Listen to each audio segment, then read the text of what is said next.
आकाशवाणी चंडीगढ़ से प्रस्तुत है समाचार दर्शन।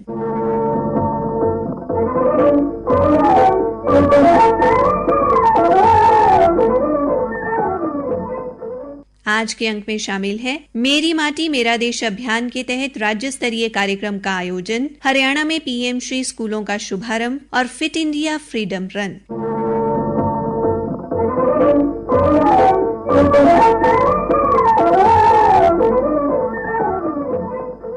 देश भर में मेरी माटी मेरा देश मिट्टी को नमन वीरों का वंदन अभियान के तहत उस मिट्टी को भी सम्मान दिया जा रहा है जिसमें खेलकर देश के बहादुर वीर जाबाज बने और देश के खातिर कुर्बानियां दी। जो देश पे मिट जाते हैं वो फिर कभी न मिटते हैं, किस्सों किताबों में सदा ही वीर वो कहलाते हैं। इसको संभाले रखना तू मेरे देश की मिट्टी, मिट्टी में है लम्हे जड़े हीरों से दमकते, इसमें उगाना सपना तू मेरे देश की मिट्टी। मेरी माटी मेरा देश अभियान अपने अंतिम चरण में है। इस महीने की 29 तारीख को मिट्टी के कलश दिल्ली पहुंचाने से पहले कल हरियाणा के रोहतक में राज्य स्तरीय कार्यक्रम का आयोजन किया गया, जिसमें राज्य भर से मिट्टी के 242 कलश लाए गए। इस अवसर पर मुख्यमंत्री मनोहर लाल ने अपने संबोधन में कहा, देश में अमृत काल इसको जगाना है। इसी के लिए कहा कि हर गांव के अंदर अमृत वाटिका बनाओ। नतमस्तक होता हूं मैं इन 242 जो कलश हैं रखे हुए, इन 242 की मिट्टी मिला करके एक हमने प्रदेश स्तर का कलश अलग से भी बनाया है, ताकि ये हमारे लिए यादगार बनी रहे। और ये सब 242 कलश 29 तारीख को यहाँ से दिल्ली लेकर के आएंगे। हम दिल्ली में सारे देश भर के 75,000 कलश होंगे। एक स्मारक ये दिल्ली में बनाया जाए, वहां इस मिट्टी का उपयोग हो, वहां कोई कर्तव्य पथ के ऊपर पेड़ लगाया जाए, उन पेड़ों की जड़ में ये जो मिट्टी है देश भर की वहां उसमें डाली जाए। देश के अंदर एकता का भाव, उत्तर कश्मीर से लेके नीचे कन्याकुमारी तक, आसाम से लेकर के गुजरात तक की पूरे देश की मिट्टी, सब जिलों की, सब गाँव की, 7 लाख गाँव शहरों से मिट्टी चल करके दिल्ली के अंदर वो सबका प्रतीक रूप में जब कलश आएंगे और प्रधानमंत्री जी स्वयं उन स्वयंसेवकों को शपथ दिलाएंगे। केंद्रीय शिक्षा मंत्री धर्मेंद्र प्रधान ने कल रोहतक से प्रदेश भर में 124 पीएम श्री विद्यालयों का उद्घाटन किया। श्री प्रधान ने पीएम श्री स्कूलों के महत्व के बारे में बोलते हुए इसे एक महत्वपूर्ण आयाम बताया। प्रधानमंत्री नरेंद्र मोदी जी की एक सौगात आपकी राज्य में भी शुरू हो जा रहा है। नए आयामों की, नए उपक्रम की भी आज इस कार्यक्रम में लोकार्पण किया। ये बहुत बड़ी उपलब्धि है, ये संभव है। इस साल केंद्रीय विद्यालय संगठन ने भी, पहले भी तो ऑनलाइन कर रहा था, इस बार भी थोड़ा इस प्रकार के अनुभव को लेते हुए एक सफल ट्रांसफर किया है। अगर संक्षेप में मैं आपको पीएम श्री स्कूल के बारे में 2-3 शब्द बताऊं, समाज की सहभागिता से परामर्श से पीएम श्री स्कूल को प्रधानमंत्री स्कूल फॉर राइजिंग इंडिया 2020 में देश में 34 साल के बाद नई राष्ट्रीय शिक्षा नीति आई है।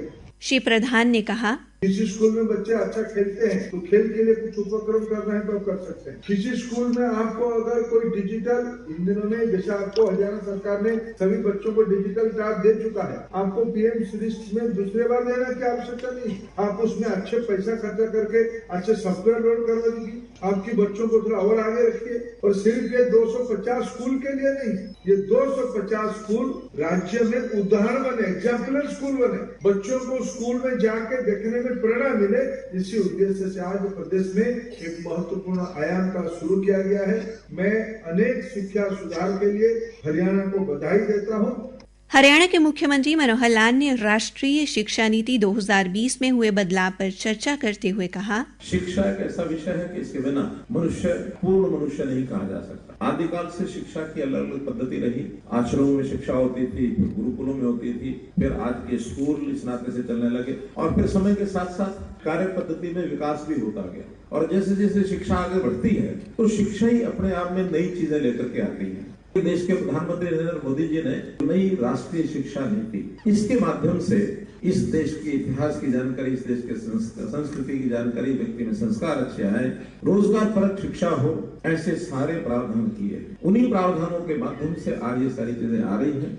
और स्कूल के सम्मान का मतलब है कि वहाँ जुड़े हुए सब लोगों का सम्मान, चाहे अध्यापक हो, चाहे प्रबंध समिति हो, उन सबका सम्मान कब बढ़ेगा जो व्यवस्था को बढ़िया बनाएंगे। इसमें सबसे पहले पढ़ने वाला बालक तो एक पूरी स्लेट वहां आता है, जैसा हम पढ़ाना चाहेंगे पढ़ जाएगा, लेकिन जो पढ़ाने वाला है इसको अपने आप को उस बात के लिए तैयार करना पड़ेगा कि मुझे अपने विद्यार्थी को उसके स्तर के हिसाब से कैसे आगे बढ़ाना है। हरियाणा के शिक्षा मंत्री कंवरपाल ने पीएम श्री विद्यालयों के शुभारंभ अवसर पर भविष्य में हरियाणा में और पीएम श्री स्कूल खोले जाने के बारे में जानकारी दी। हमारे यहाँ संस्कृत मॉडल स्कूल जो हमारी सरकार से पहले केवल 22 थे, आज वो 147 स्कूल है, जिस निष्पक्षता के साथ, यानी कि हर एजुकेशन ब्लॉक में एक स्कूल निश्चित तौर से दिया गया है। कुछ ऐसे ब्लॉक भी है जहाँ एक से ज्यादा है और वो सारे इस प्रकार से काम कर रहे हैं। अभी हमारा सौभाग्य है कि अभी हमें 124 स्कूल जो है पीएम श्री के हमें मिले और उसके लिए जो राशि है 85 करोड़ रुपया वो केंद्र सरकार से हमें अलॉट कर दी गई है और आने वाले टाइम में 128 स्कूल और हमें मिलने जा रहे हैं। उनकी चयन की प्रक्रिया जो है वो हमने शुरू कर दी है। बहुत बड़ा लाभ बच्चों को मिलने वाला है। इस वर्ष 31 अक्टूबर तक फिट इंडिया फ्रीडम रन के चौथे संस्करण का आयोजन स्वच्छ भारत स्वस्थ भारत की थीम के साथ फिट इंडिया स्वच्छता फ्रीडम रन के नाम से किया जा रहा है। स्वच्छता में भारत इतिहास नए गढ़ता है, जितने कदम बढ़ाते हम उतना भारत बढ़ता है। पहले सड़कों पर कचरा था जिसे हम सबको खतरा था, परिवर्तन जीत हमारी है, आजादी जिम्मेदारी है। हर हिंदुस्तानी में अब स्वच्छता की दृढ़ता है, जितने कदम बढ़ाते हम उतना भारत बढ़ता है। प्रधानमंत्री नरेंद्र मोदी ने समय समय पर फिटनेस के महत्व पर बल दिया है। फिटनेस एक शब्द नहीं है, बल्कि स्वस्थ और समृद्ध जीवन की एक जरूरी शर्त है। हमारी संस्कृति में तो हमेशा से ही फिटनेस पर बहुत ज्यादा जोर दिया गया है। किसी बीमारी के बाद परहेज से हमने ज्यादा बेहतर स्वास्थ्य के लिए किए जाने वाले उपायों को प्राथमिकता दी है, उसको श्रेष्ठ माना। फिटनेस हमारे जीवन का सहज हिस्सा रही है और हमारे यहाँ तो हमारे पूर्वजों ने, हमारे शास्त्रों ने बार बार कहा है, व्यायामात लभते स्वास्थ्यम दीर्घायुषम बलम सुखम आरोग्यम परमम भाग्यम स्वास्थ्यम सर्वार्थ साधनम, यानी व्यायाम से ही स्वास्थ्य, लंबी आयु, शक्ति और सुख की प्राप्ति होती है।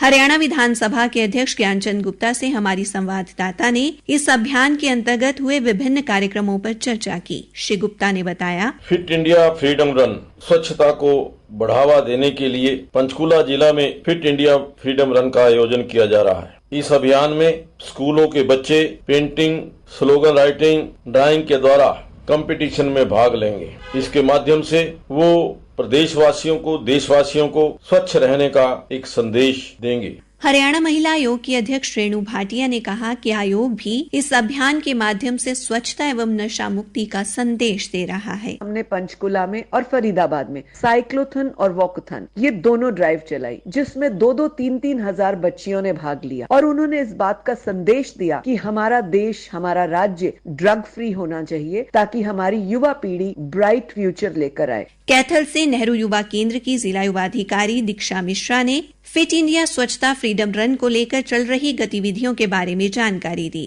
29 अगस्त 2019 को माननीय प्रधानमंत्री श्री नरेंद्र मोदी जी द्वारा फिट इंडिया मूवमेंट की शुरुआत की गई थी, इस उद्देश्य के साथ कि आम जन में अच्छी सेहत व स्वास्थ्य के लिए सैर करने या दौड़ लगाने की एक अच्छी आदत विकसित हो सके। इस वर्ष स्वस्थ जीवन शैली के लिए स्वच्छता की अहमियत को जोड़ते हुए 1 से 31 अक्टूबर तक फिट इंडिया फ्रीडम रन को फिट इंडिया स्वच्छता फ्रीडम रन के रूप में मनाया जा रहा है, जिसके अंतर्गत नेहरू युवा केंद्र कैथल द्वारा विभिन्न विभागों व वॉलेंटियर्स के सहयोग से फिट इंडिया फ्रीडम रन का आयोजन किया जा रहा है। नेहरू युवा केंद्र पंचकुला के उपनिदेशक प्रदीप कुमार ने हमारी संवाददाता को बताया, 1 अक्टूबर से 31 अक्टूबर तक फिट इंडिया फ्रीडम रन कार्यक्रम का आयोजन किया जा रहा है। इस कार्यक्रम के अंतर्गत नेहरू युवा केंद्र पंचकुला ने भी लगभग 75 ग्राम पंचायतों में फिट इंडिया फ्रीडम रन कार्यक्रम का आयोजन किया है। कार्यक्रम का मुख्य उद्देश्य स्वच्छ भारत स्वस्थ भारत रखा गया है।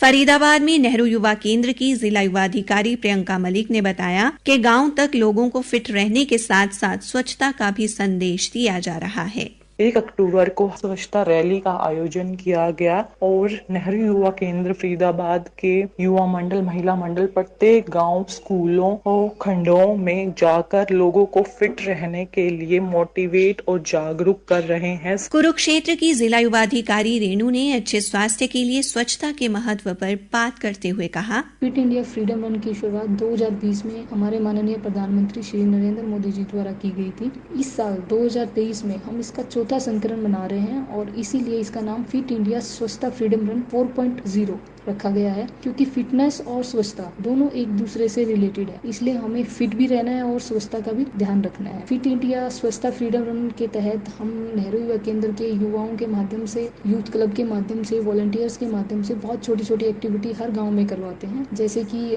जो बच्चे हैं उनको ट्रेडिशनल गेम्स के बारे में मोटिवेट करते हैं कि आपको ये खेल खेलने चाहिए। जो बुजुर्ग हैं, महिलाएं हैं हमारे, उनको हम सुबह शाम वॉक करने के लिए प्रेरित करते हैं। अंबाला में जिला युवाधिकारी अर्शदीप से हमारे संवाददाता ने अभियान से संबंधित गतिविधियों पर चर्चा की।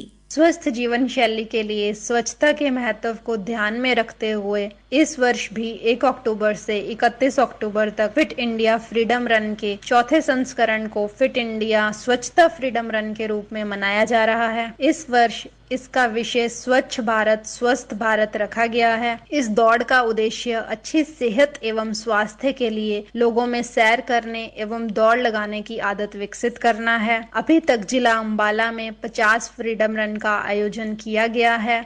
इसी के साथ समाचार दर्शन का ये अंक समाप्त हुआ। प्रस्तुति अश्वनी कुमार शर्मा, वाचिका रतिका, प्रस्तुति सहायक सुखविंदर सिंह।